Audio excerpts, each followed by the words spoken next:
Hi, my name's Mike. I'm one of the members of the fabrication lab at the State Library of Queensland.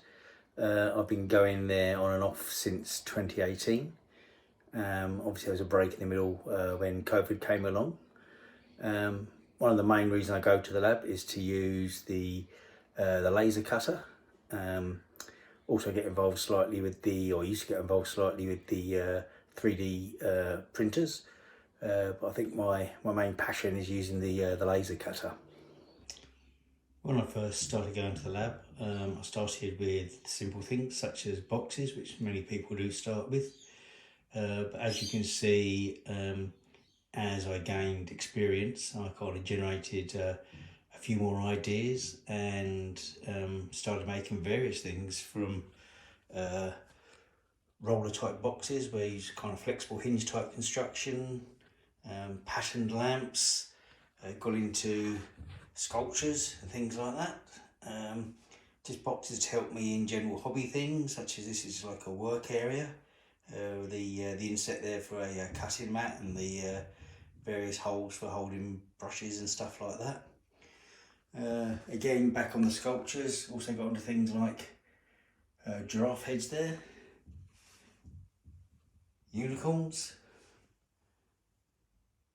winged horses, and then a few more complicated things such as structures, Eiffel Tower, and things like bowls, which kind of come to a more complex things. That's kind of a very flexible type base to them. Since COVID come along, like most people, we kind of diversified slightly. One of the things I ended up doing was building myself the workshop you see here, and this contained another part of my hobby, which was basically model railways and model electronics. In terms of how it's affected what I do at the fabrication lab, I started producing replica railway signs.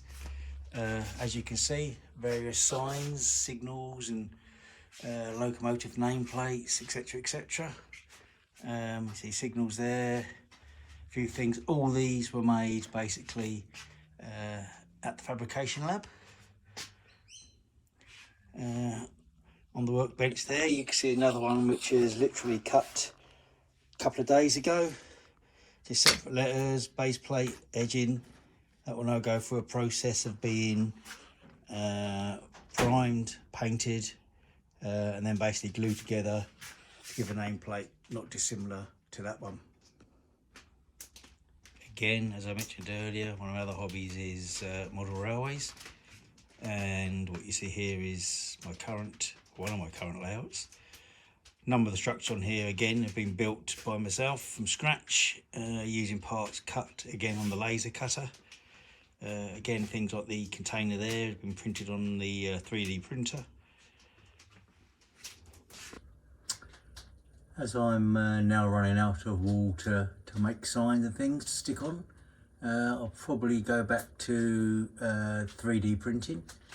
What you see here are designs that I've literally made using Tinkercad, which is a program that I learned at the fabrication lab. Obviously the wheels are purchased, but everything else you see there are literally designs that have been printed on my home 3D printer. Again, lots of different styles, all designed using Tinkercad or AutoCAD. The blue one was AutoCAD. And again, printed on my home 3D printer, which isn't as good a quality as those they've got in the fabrication lab. Hence, I might end up taking the patterns into the lab and see how they print out there. In addition to the larger buildings that was made in the fabrication lab, also scale doesn't really matter. As you can see here, N gauge railway, again with buildings there cut on the laser cutter. That was an engine shed.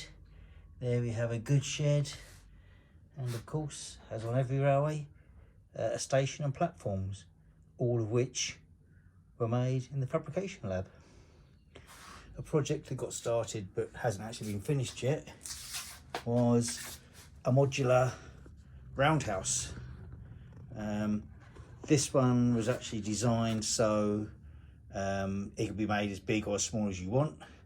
What you see there is the basic building, but as you can see, it's been made in sections, so you can literally add as many on as you want, intermediate sections, to make it as large as you want.